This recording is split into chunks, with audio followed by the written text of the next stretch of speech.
This is my, do you guys like impressions? I'm gonna do an impression. This is my impression of me giving a best man speech at a wedding in India, okay?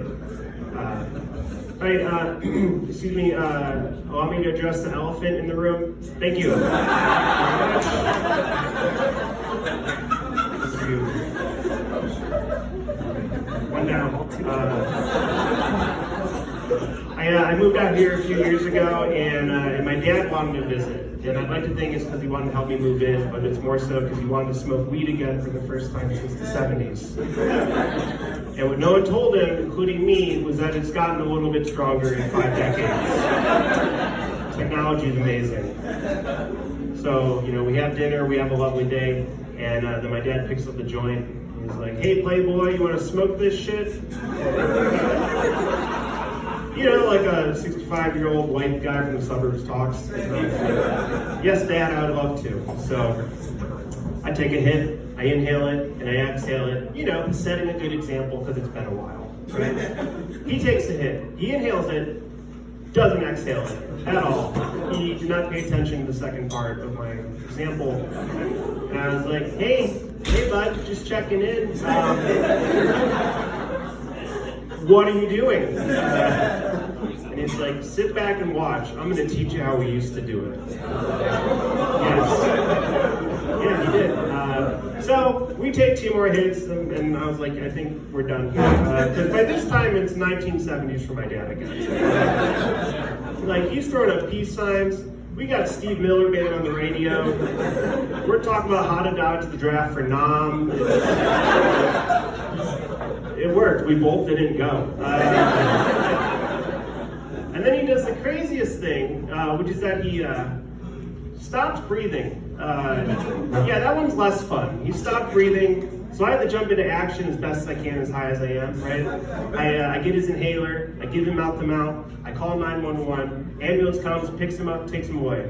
My mom has been sitting there, sober as a bird, has helped 0%. Terrible in crisis situations. And she looks at me in my dead red eyes and she's like, hey, I don't like driving in cities. Could you drive us to the hospital? Mom, I just smoked the same amount that probably just killed Dad. What makes you think I could safely? Possibly. So I'm driving us to the hospital. We're going on an adventure. We get there 3 hours later because one of us, I'm not going to name names, had to stop for munchies. And so we get there and I was like, man, maybe I'm not as high as I... And that's when I walked headfirst into the glass revolving door. And anyways, long story short, the trip was great, he's fine, and you know, not only did I get to spend quality time with my parents, but I got to kiss my dad, and that was pretty nice. I didn't hug much growing up, so that was a big step for us. It's like they say marijuana is a gateway drug. A gateway for what? Affection with your son? Like, that's so bad. Yeah, you know, when that was happening, you know, I never felt more like a frat guy, right? Because he was kind of passed out, and I'm like, well, let's see what happens.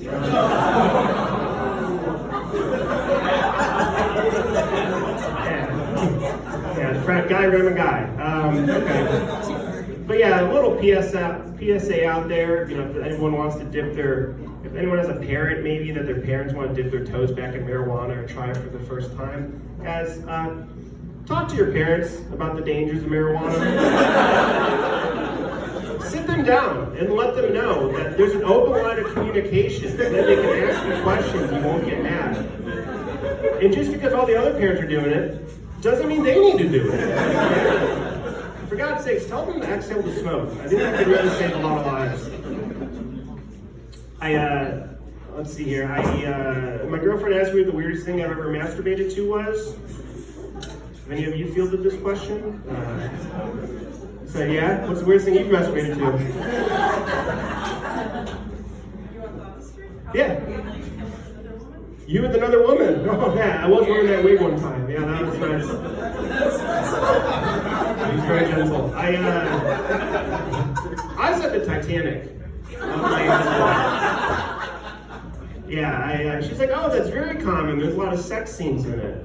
And I'm like, yeah, but I was doing it when the ship was sinking. Like, you know when the ship's straight up in the air? Me too.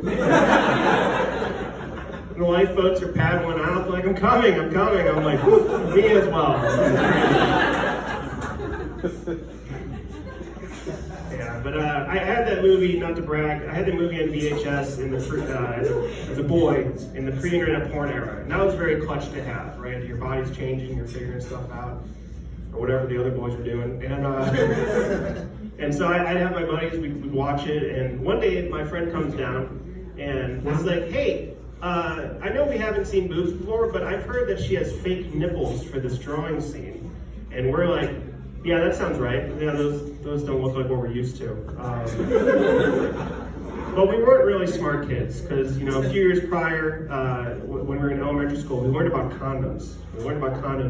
Not in sex ed, like you should, but at recess. And what we heard was that a condom was a gun, is what we heard. And we're like, oh, well, we should never want to use those. That sounds dangerous. So far, so good. What I'm trying to say is we went to public school. That's what I'm trying to say.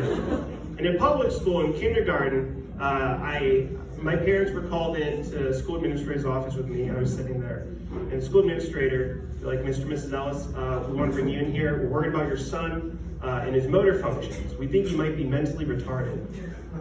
The school administrator pointed at me and called me retarded, which hadn't happened since recess that day. So it had been a while.